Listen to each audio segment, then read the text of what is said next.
सभी बहनों भाइयों को जय मसीह की। परमेश्वर आप सभी को बरकत दे, आशीष दे। आज के समय के दौरान हम सभी का बहुत ज़्यादा धन्यवाद करते हैं जो आप प्रभु की हुजूरी में सभी आए हैं। आपका स्वागत करते हैं प्रभु यीशु मसीह की हुजूरी में।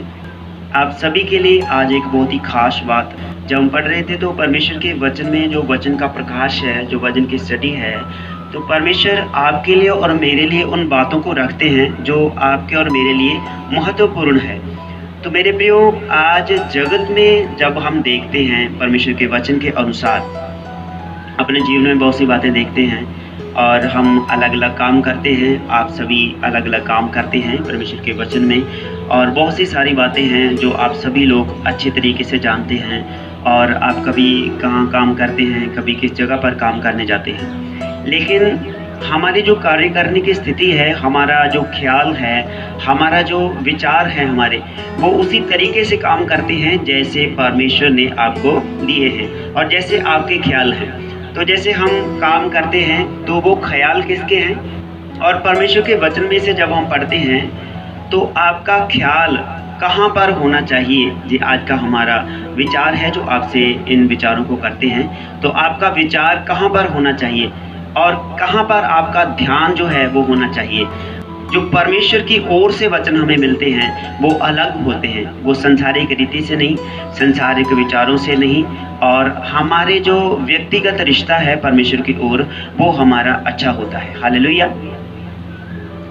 तो हम जहाँ से आपके लिए आज के विचार को शुरू करते हैं कि आपका विचार कहाँ से होना चाहिए, आपका जो ख्याल है वो कहाँ पर होना चाहिए, कैसे आपका ख्याल होना चाहिए।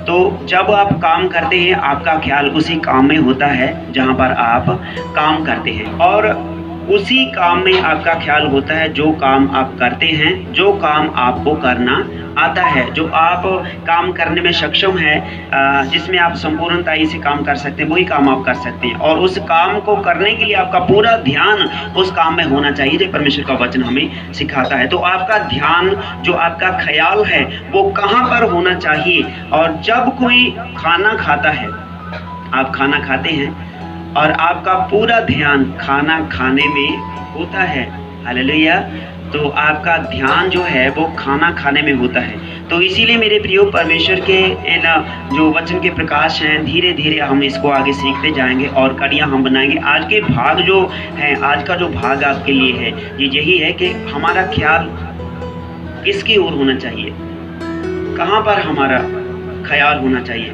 किसके बीच में हमारा ख्याल होना चाहिए। तो जब कोई दुखी होता है तो उसका पूरा ध्यान, उसका ख्याल जो होता है वो उसके दुख में होता है। आमीन। जब कोई सुखी होता है, किसी के घर में कोई खुशी होती है, तो उसका पूरा ध्यान उसकी खुशी में रहता है, दुख में नहीं। आमीन।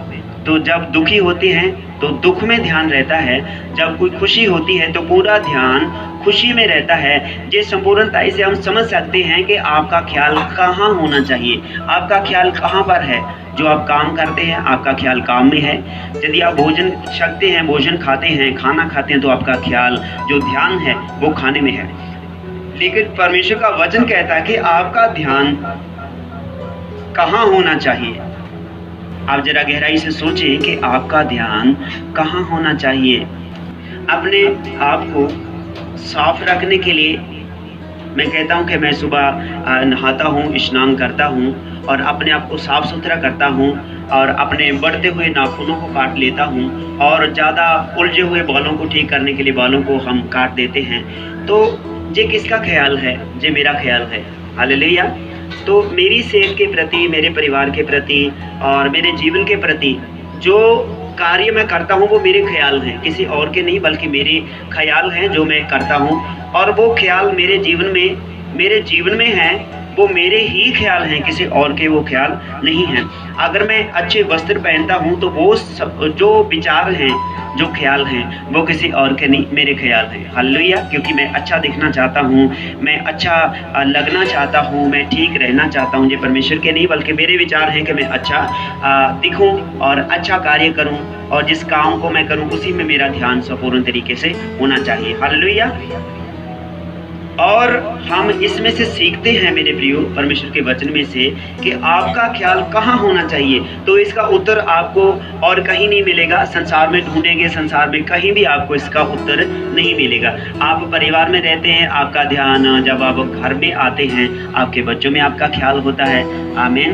तो आपका ख्याल उसी तरीके से बदलता रहता है जैसे आप अपने कार्यों को बदलते हैं, आप अपने कपड़ों को बदलते हैं, वैसा ही आपका जो विचार है वो बदलता रहता है। आपका ख्याल जो है वो बदलता रहता है। तो आपका ख्याल कहाँ पर होना चाहिए? तो इसका उत्तर आपको मिलेगा फिलिपियों की पत्री में 2 अध्याय उसकी 21 आयत में आपको जे उत्तर आपको मिलेगा। वहाँ पर आप पढ़ सकते हैं और पंजाबी में इसको हम पढ़ते हैं, क्योंकि सारे जो आपो अपने मतबल दे जाने। आमीन। तो सभी लोग अपने अपने कार्य को पूरा करने के लिए दूसरे को इस्तेमाल करते हैं। मान लो वो अपने मतबल के लिए दूसरे को इस्तेमाल करते हैं। हालेलुया। अपने ही मतबल के लिए हर एक इंसान अपने अपने मतबल के लिए अपने कार्यों को करता है। तो इसलिए मेरे प्रियो जी, ख्याल किसका है? सबका है।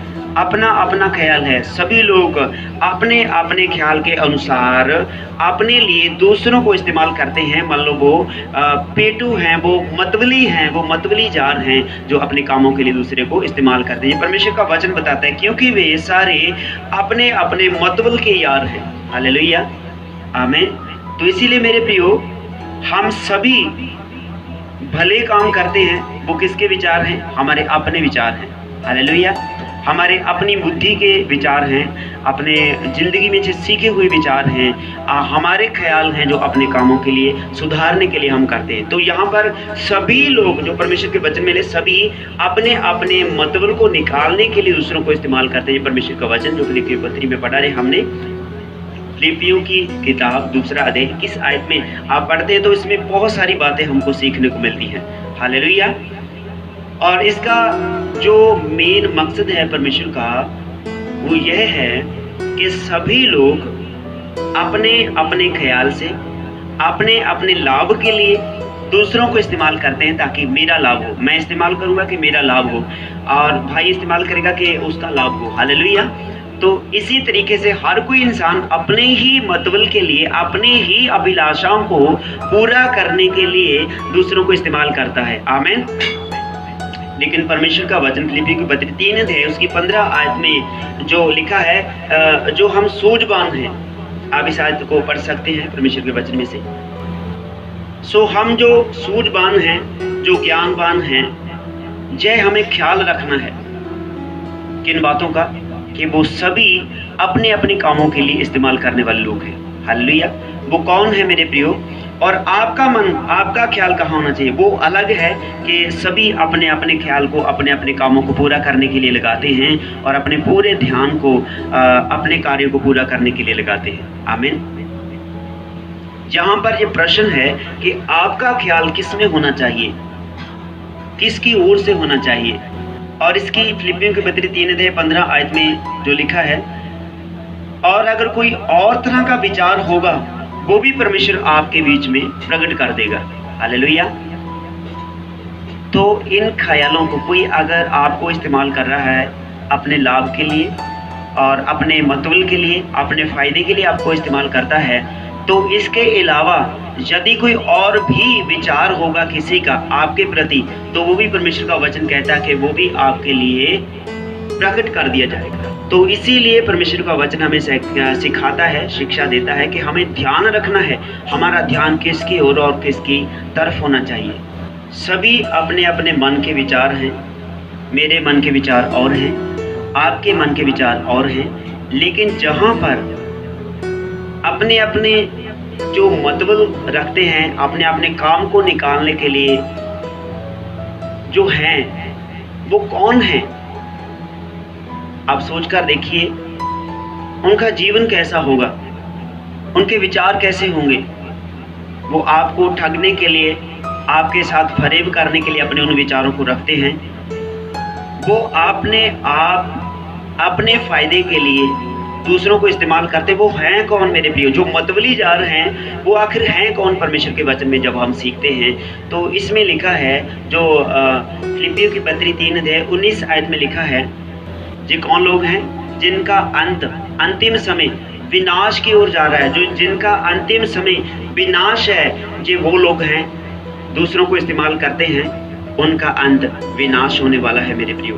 मत्ती की अंजील उसका 4 अध्याय 1 से 11 आयत तक जब हम पढ़ते हैं परमेश्वर के वचन को, तो वहाँ पर हम साफ देखते हैं कि शैतान यीशु मसीह के पास आता है, अपनी अभिलाषाओं को लेकर यीशु के पास आता है और अपने अधिकार को कायम रखने के लिए यीशु के पास आता है, अपनी इच्छा को पूरा करने के लिए यीशु मसीह के पास आता है और यीशु मसीह को अपने फ़ायदे के लिए इस्तेमाल करने के लिए वहाँ पर आता है। जब आप इस पूरे अध्याय को पढ़ते हैं तो आपको बिल्कुल क्लियर और साफ सुथरा नज़र आएगा कि यीशु मसीह अपनी इच्छा पूरी करने के लिए नहीं आए, यीशु मसीह शैतान की इच्छा को पूरी करने के लिए नहीं आए। यीशु मसीह का ध्यान कहाँ था? अगर यीशु मसीह का ध्यान वहाँ पर होता, जैसे शैतान ने कहा मैं तुझे संसार की सारी अभिलाषाएं, सारी वस्तुएं दे दूंगा, ये सारा राजपाट, पूरे संसार का राज्य मैं तुझे सौंप दूंगा यदि तू मेरे सामने प्रणाम करे, झुक कर मुझे प्रणाम करे। तो यीशु ने शैतान से कुछ बातें की और वचन के अनुसार उसको डांटा और वो उसके पास में से चला गया। जैसे शैतान ने कहा कि तू इस पत्थरों को कह दे, तू भूखा है, तू इन पत्थरों को कह दे रोटी बन जाएंगे, और रोटी बन गई, तू खा लेना, तेरी भूख मिट जाएगी। आमीन। पर प्रभु यीशु मसीह ने क्या कहा था? आपको याद है? इस अध्याय को आप पढ़ते हैं, रोज पढ़ते हैं, और दिन में कितने बार पढ़ते हैं, हफ्ते में पढ़ते हैं, महीने में पढ़ते हैं, लेकिन जो वचन कहीं ना कहीं तो आपने सुना है मेरे प्रियो। हालेलुया। आज भी हम इसी बात के बारे में कहते हैं कि आपका ध्यान कहाँ होना चाहिए। शैतान का जो ख्याल है वो अपने अभिलाषा के लिए, अपने मतबल के लिए यीशु को इस्तेमाल करने तक पहुंच गए मेरे प्रियो। जो परमेश्वर के इकलौते पुत्र, खुद परमेश्वर हैं, हालेलुया, उसको भी इस्तेमाल अपने आप के लिए करने के लिए पहुंच गए, अपने फायदे के लिए पहुंच गए। हालेलुया। लेकिन प्रभु यीशु मसीह उनकी चालों को अच्छी तरह समझते थे और इन बातों को, देखिए आपको एक शुरुआती बात बताते हैं, जो उत्पत्ति की किताब उसके 3 अध्याय और पूरे अध्याय में जब हम पढ़ते हैं, बहुत सी बातें हैं मेरे प्रियो। उत्पत्ति की किताब 3 अध्याय को जब पूरा पढ़ते हैं तो वहाँ पर भी शैतान आया था। हालेलुया। वहाँ पर भी शैतान आया था। तो जहाँ पर जो मैथ्यू की पत्री है, मत्ती की अंजील है, उसके 4 अध्याय में भी शैतान आया। ये वही है जो उत्पत्ति में पहली बार आया। पहले आदम और पहली हवा, पहले इंसान, पहली औरत के पास कौन आया? शैतान आया। अब जब सांसारिक तरीके से मिट्टी से पैदा किए हुए इंसान के पास शैतान आया, तो आज जब आत्मिक प्रभु, आत्मिक इंसान, स्वर्गीय इंसान, स्वर्गीय परमेश्वर का इकलौता बेटा यीशु मसीह आत्मिक होकर जहाँ धरती पर आया, जो स्वर्गीय है, धरती का है, उसके पास आया। अब जब स्वर्गीय इंसान, मनुष्य इस धरती पर आया तो उसके पास भी शैतान आया। दोनों बातों में अंतर नहीं है मेरे प्रियो। हालेलुया। लेकिन एक अंतर है, पहला मनुष्य मिट्टी से निकाला गया और यह है पवित्र आत्मा से, स्वर्ग से आया है, जो आप और मेरे लिए, आपके और मेरे लिए जीवन लेकर आए हैं। तो इस बात को पूरी गौर से, ध्यान से सुने। शैतान की चाल को जो हम लगातार सीख रहे हैं, और वो यूट्यूब पर नहीं मिलेगा, वो पर्सनली हम परिवार में बैठकर बातें करते हैं कि शैतान के छल छिद्रों से हमें बचना है। उनके छल छिद्र कौन से? ये छल छिद्र, ये छल करने के लिए शैतान आदम और हवा के पास भी आया था, और वही छल छिद्र को लेकर, उन्हीं चालों को लेकर, उन्हीं विचारों को लेकर आज फिर यीशु मसीह के पास आ पहुंचा। आमीन। कौन सा है वो? आदम और हवा को जब इस्तेमाल किया, उनको कहा ये फल यदि तू खाओगे तो तुम्हारी आंखें खुल जाएंगी। हवा, तुम मरोगे नहीं, बिल्कुल नहीं मरोगे, बल्कि तुम्हारी आंखें खुल जाएंगी, तुम्हारी बुद्धि खुल जाएगी, तुम परमेश्वर की नहीं सोचने लगोगे, अच्छे विचार आएंगे, भले और बुरे की पहचान करने वाले तुम हो जाओगे।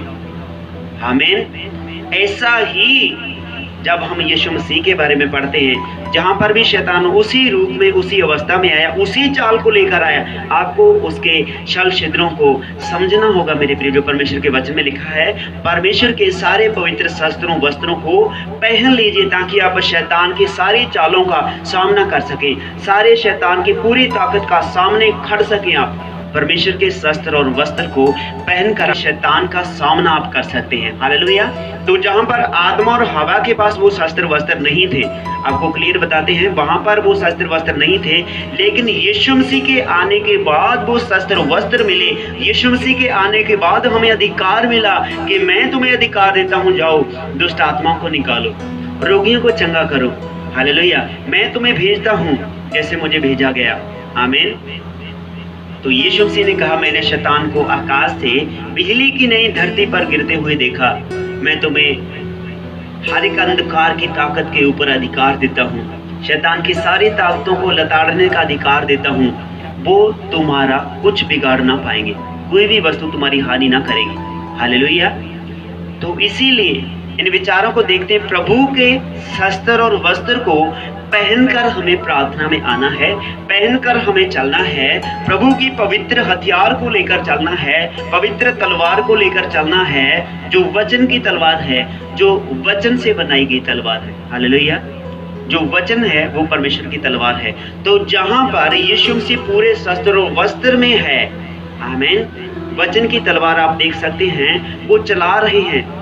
शैतान भी चला रहा है, लेकिन शैतान के हथकंडे हैं वो हानि के लिए हैं, लेकिन यीशु के हानि के नहीं है, वो लाभ के लिए हैं। शैतान के हथकंडे हैं, उनके छल छिद्र हैं मौत के लिए, लेकिन यीशु के जो वचन हैं वो जीवन देने के लिए आए हैं। हालेलुया।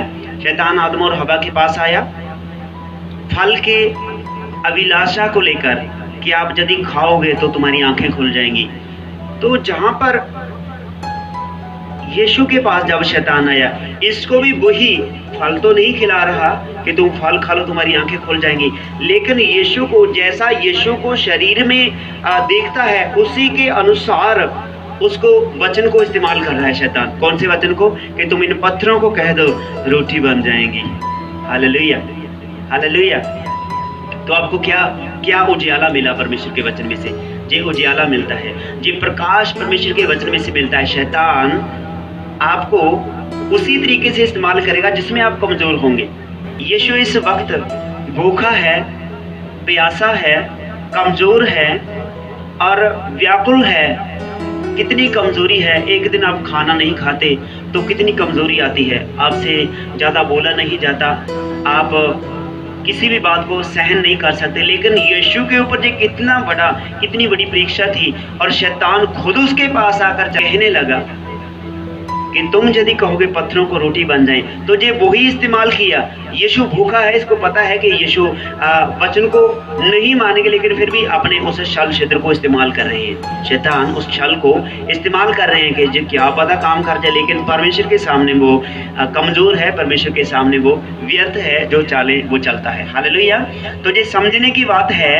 और आपका ख्याल कहाँ पर होना चाहिए? जहाँ पर शैतान को हम देखते हैं, शैतान का जो ख्याल है वो धरती की अभिलाषा पर लगा है, धरती की वस्तुओं पर लगा है। इसीलिए परमेश्वर के वचन में लिखा है, और उनका ईश्वर, उनका रब जो है वो उनका पेट है। आमीन।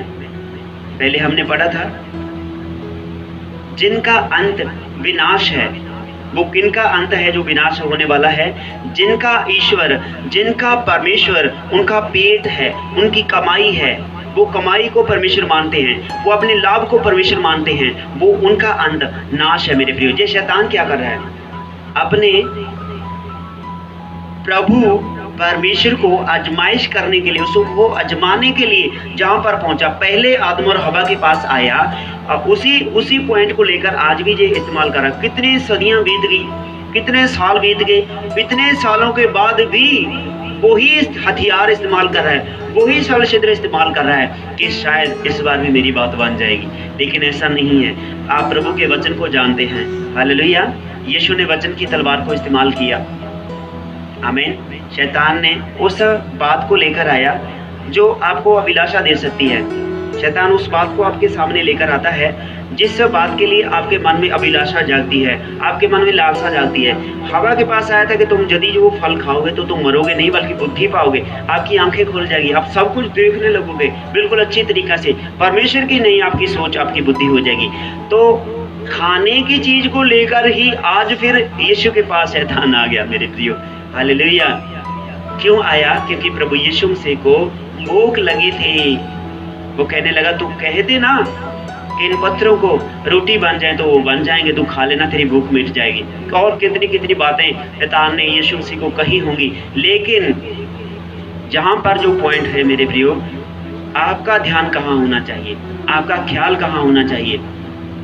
आदम और हवा का फल की तरफ चला गया, वो वहां पर नाश हो गए, वहां पर निकाले गए, वो वहीं पर विनाश की ओर चले गए।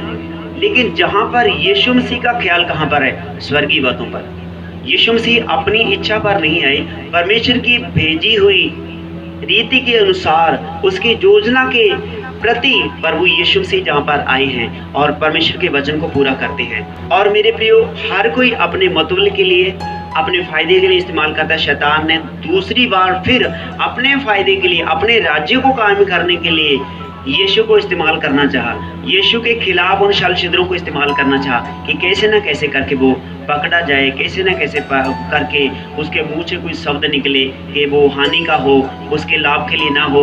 और यदि वो कामयाब होता तो मेरे प्रियो, आप और मैं आज जीवित ना होते बल्कि शैतान के साथ उसके अंधकार की खाई में होते मेरे प्रियो, अग्नि की भट्टी में, उस आग की खाई में जो बुझने वाली नहीं है। लेकिन परमेश्वर का वचन हमें सिखाता है कि आपका ख्याल कहाँ पर होना चाहिए, किस में होना चाहिए। तो इसको जब हम गहराई से देखते हैं तो जो कि संसार में है, वो संसार की अभिलाषाएं उसको दिखती हैं, संसार की वस्तुएं उनको दिखती हैं, बड़ी बड़ी गाड़ियां और बड़ी बड़ी बिल्डिंगें दिखाई देती हैं। यही दिखाने के लिए शैतान यीशु मसीह के पास आया, अकेली रोटी के लिए नहीं कि तुम रोटी खा लो, इसमें नहीं, उसने बड़ी बड़ी बिल्डिंगें प्रभु को दिखाई, संसार की सारी अभिलाषाएं प्रभु को दिखाई, संसार की सारा भोजन जो भी संसार में सब कुछ उसको दिखाया। सोना चांदी क्या दिखाया नहीं होगा? नहीं दिखाया होगा। क्या सुंदर स्त्रियां, सुंदर कपड़े, क्या सुंदर सुंदर चीजें दिखाई नहीं होंगी? वो दिखाई होंगी, क्योंकि शैतान के पास यही है एक तरीका, वो इंसान को, परमेश्वर के लोगों को वो अच्छी अच्छी चीजें दिखाता है। हालेलुया। एक मुझे छोटी सी बात याद आ गई और इस बात को आपको बताना चाहते हैं। एक बार हम यूथ मीटिंग कर रहे थे, कई भाई थे हमारे जवान और कहने लगे भाई आप ऐसे बात सिखाते फिरते हो, आज हमें भी सिखा दो। वो मसीह में नहीं थे और कुछ भाई बहन मसीह में थे और कुछ लोग नए थे।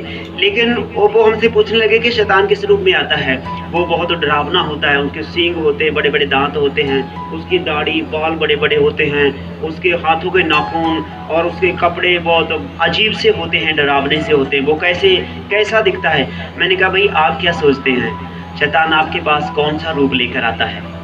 हालेलुया। आप सोच सकते हैं शैतान आपके पास कौन सा रूप, कौन सा वस्त्र पहनकर आपके पास आता है? हालेलुया। तो जब हमने उन भाइयों से पूछा, कोई कहने लगा उसके बड़े बड़े दांत होते हैं, उसका बहुत ही अजीब सा चेहरा होता है जहाँ से गाल फटे होते हैं, आंखें बाहर निकली होती हैं, कान बड़े बड़े होते हैं। तो बहुत ही, कोई दूसरा भाई कहने लगा कि उसकी चेहरा इधर होता है लेकिन उसके पांव उल्टी तरफ मुड़े होते हैं, ऐसा होता है शैतान। तो हो सकता है ऐसा हो, किसी ने देखा होगा। लेकिन वचन के मुताबिक, आज के हालातों के अनुसार जब शैतान आपके पास आता है, क्या आपको वो लुभाने के लिए, आपको लालसा देने के लिए, कि आपके सामने वो आग जलाएगा कि आ जाओ इस आग में चलो, मैं तुझे सब कुछ दे दूंगा? ऐसा नहीं है मेरे प्रियो। हालेलुया। क्या शैतान आपको बड़े बड़े दांत लगाकर आपके सामने आएगा कि मेरे पास आओ मैं तुझे नहीं, ऐसा नहीं है मेरे प्रियो। तो जब हमने उससे पूछा तो वो कहने लगे भाई आप हमें बताइए, लेकिन हमने तो जो हमें पता था हमने आपको बता दिया कि वो ऐसे आते हैं, वो डरावना है, उसकी आंखें बड़ी बड़ी होती हैं और कई बार तो खोपड़ी केवल दिखाई देती है सपनों में। कई बार रात को जाते हैं, भय आता है कि जहाँ से अकेली हड्डियाँ खड़ी होकर आ जाएंगी। तो शैतान को इस रूप में वो देखते हैं जो हमारे और भाई बहन हैं। लेकिन हम जो प्रभु में चलते हैं हम उसको कैसे देखते हैं, हम आपको बताते हैं मेरे प्रियो, गौर से सुनना। शैतान आपको लुभाने के लिए बड़े बड़े दांत लगाकर नहीं आएगा, वो सर पर सींग लगाकर नहीं आएगा। आमीन। आप हंस रहे हैं, हालेलुया। वो सींग लगाकर आपके पास नहीं आएगा, वो आपको डराने के लिए नहीं आएगा। वो क्या करेगा, वो अच्छी सी लिपस्टिक लगाकर आएगा, हालेलुया। अच्छे अच्छे बाल, घुंघरूं वाले बाल बनाकर आएगा, आमीन। और बहुत ही सुंदर सी साड़ी वगैरह पहन कर आएगा और हाथों में चूड़ियाँ, वो मुंदरियाँ पहनकर आएंगे शैतान इस तरीके से। क्यों? क्योंकि आपको वो आकर्षित कैसे कर सकता है, इस तरीके से आकर्षित करता है। आपका मन अभिलाषा को चाहता है, आपके मन को जो अच्छा लगता है शैतान उस बात को आपके जीवन में लेता है। तो आपको कोई गाड़ी अच्छी लगने लगी, कोई बाइक अच्छी लगने लगी, कोई बड़ा सा घर आपको अच्छा लगने लगा, तो उसी तरीके से शैतान आपको उसी तरह से, उससे भी सुंदर आपको एक दृश्य दिखाएगा कि नहीं ऐसा नहीं, मैं तो ऐसा बनाऊंगा, इससे ज़्यादा सुंदर बनाऊंगा। तब आप पर वो संकट जारी होता है, तब आप उसके छल छिद्रों में फंस जाते हैं, आप उसके पंजों में फंस जाते हैं मेरे प्रिय, हालेलुया। आपको चौकस रहना है, परमेश्वर के वस्त्र और शस्त्रों को पूरा धारण करके रहना है। प्रभु के वचन की ढाल को, जो नेचा विश्वास की ढाल है, उसको अपने ऊपर इर्द गिर्द आपको लेकर रखना है। मुक्ति के टोप को अपने सर पर रख के चलना है मेरे प्रियो, ताकि वो आपकी बुद्धि को इस्तेमाल ना कर सके। वो अपनी आपकी अभिलाषाओं को बीच में लेकर आपको इस्तेमाल करता है, ये शैतान के काम है। तो आपका ध्यान, आपका ख्याल कहाँ पर होना चाहिए। और परमेश्वर के वचन में बहुत सारी बातें लिखी हैं मेरे प्रियो, लेकिन कुछ बातें आपको बताते हैं जो परमेश्वर के वचन में लिखी हैं। जब लाजर की मौत हुई और धनी मनुष्य की मौत हुई तो उनमें कुछ अंतर था। लाजर को हम गरीब देखते हैं, वो गरीब था, उसके पूरा बदन फोड़ों से भरा था, वो बहुत ही कमज़ोर था। लेकिन जो धनी मनुष्य था, इन दोनों में एक छोटी सी बात बताऊंगा, ज़्यादा विचार नहीं करेंगे मेरे प्रियो, क्योंकि वचन जितना लंबा होता है उतना ही प्रकाश परमेश्वर का वचन का होता है और उतना ही हमारे ऊपर से वो चला जाएगा। लेकिन इस उदाहरण को हम आपके जीवन में क्यों लेते हैं, लूका की इंजील 16 अध्याय 19 से 31 आयत तक आप पढ़ लेना और परमेश्वर आपको वचन के द्वारा प्रकाश देंगे। तो जहाँ पर देखता है, जिसका शैतान का मन जो है वो धरती की अभिलाषाओं पर लगा हुआ है, लेकिन जो भक्ति करने वाले लोग हैं उनका मन धरती की अभिलाषाओं के ऊपर नहीं बल्कि स्वर्गीय अभिलाषाओं पर लगा हुआ है, हालेलुया। स्वर्गीय बातों पर, अनंत जीवन की बातों पर मनुष्य का मन लगा है जो भक्ति करते हैं, हालेलुया। तो मेरे प्रियो, जहाँ पर जो धनी मनुष्य है उनका मन अपने अच्छे अच्छे वस्त्रों पर लगा है, अपने आप को सजने संवरने में लगा है, उसका मन अपने महल में लगा है, उसका मन भोजन में, अच्छे अच्छे भोजन में लगा है। तो जैसा जहाँ पर उसका मन लगा है, उसका मन की अभिलाषाएं उसकी हानि का कारण बनी। जब उसकी मृत्यु हुई तो वो नरकों में चला गया। क्यों? क्योंकि उसका मन संसारिक और पृथ्वी की वस्तुओं में लगा हुआ था मेरे प्रियो। और फिलिपियां की पत्री 3 अध्याय 19 आयत को जब हम पूरा पढ़ते हैं तो वहाँ पर लिखा है उनका मन जो है वो पृथ्वी की वस्तुओं पर लगा है, जिनका अंत जो है वो विनाश है। तो जहाँ पर धनी मनुष्य को जब हम देखते हैं, इनका मन कहाँ था, इनका ख्याल कहाँ पर लगा हुआ था? इनका ख्याल मेरे प्रियो लगा हुआ था संसारिक बातों में, संसारिक अभिलाषाओं में इनका मन लगा हुआ था। तो संसारिक जो पृथ्वी की वस्तुएं हैं उन पर मन लगने के कारण जे आज नरकों में तड़प रहे एक पानी की बूंद के लिए मेरे प्रिय, हालेलुया। ना तो इसको पानी तब मिला, ना बीच में मिला, ना आज मिला है, ना ही आने वाले समय में मिलेगा। वो आज भी उसी आग में तड़पता है, जल रहा है, वो दुख भोग रहा है, वो कष्ट में है, सिर्फ एक पानी की बूंद के लिए। लेकिन लाजर का मन संसारिक पृथ्वी वस्तुओं पर नहीं लगा हुआ था, उसका मन परमेश्वर की ओर लगा हुआ था, भक्ति में उसका मन लगा हुआ था, हालेलुया। तो उसका मन पृथ्वी पर नहीं लगा हुआ था, परमेश्वर की हजूरी में लगा हुआ था। तो इस बात से हम क्लियर करते हैं कि आपका ख्याल कहाँ होना चाहिए। धनी मनुष्य का ख्याल जो था वो धरती की, पृथ्वी की वस्तुओं पर लगा हुआ था। वो पृथ्वी की वस्तुओं में फंसकर वो नाश की ओर, विनाश की ओर चला गया, जो आज भी उस विनाश का भागी बना पड़ा हुआ है। लेकिन लाजर को जब हम देखते हैं उसका मन, उसके सोच, उसके विचार परमेश्वर की ओर लगे हुए थे, परमेश्वर के वचन की ओर लगे हुए थे मेरे प्रियो। तो जहाँ पर आपका ख्याल होगा वहीं पर आपका जीवन होगा। पृथ्वी पर मन होगा, आप पृथ्वी में रहेंगे। यदि स्वर्ग में आपका मन होगा तो आप स्वर्ग में रहेंगे मेरे प्रिय। परमेश्वर का वचन इन बातों को बताता है। तो जब शैतान यीशु मसीह के पास आया बड़ी बड़ी अभिलाषाओं को लेकर, लेकिन यीशु मसीह ने शैतान की बात को नहीं माना, क्योंकि यीशु मसीह का मन पिता की बातों पर लगा हुआ था और इसी वजह से वो बच गए। आप और मैं कितना गुमराह होते हैं। शैतान आपके मन में बहुत से विचार लेकर आता है कि हमारे दूसरे भाई के पास बड़ी गाड़ी है और उसके पास बड़ा मकान है, मैं एक तंबू में रहता हूँ। इन बातों को आप ग्रहण ना करें मेरे प्रियो। ये अभिलाषा हैं, ये उसकी अभिलाषाएं में फंसाकर आपको शैतान गुमराह करना चाहते, जो शैतान के छल और छिद्र है मेरे प्रियो। तो इसीलिए आपका ख्याल लाजर की नहीं परमेश्वर की ओर होना चाहिए। आपका ध्यान पौलुस की नहीं सामने जीवन के मुक्त की ओर होना चाहिए, ना कि संसारिक अभिलाषाओं पर। तो परमेश्वर आप सभी को इन वचन के द्वारा आशीष दे। तो आपका मन कहाँ पर होना चाहिए? परमेश्वर की ओर होना चाहिए और पृथ्वी की वस्तुओं पर नहीं। और इस भाग में हम आपको इतना बता चुके हैं और बाकी की जो बातें रह गई हैं हम अगले अध्याय में आपके साथ इन विचारों को बांटेंगे। प्रभु आप सभी को बरकत दे। खुदावंद यीशु मसीह के नाम में सलाम।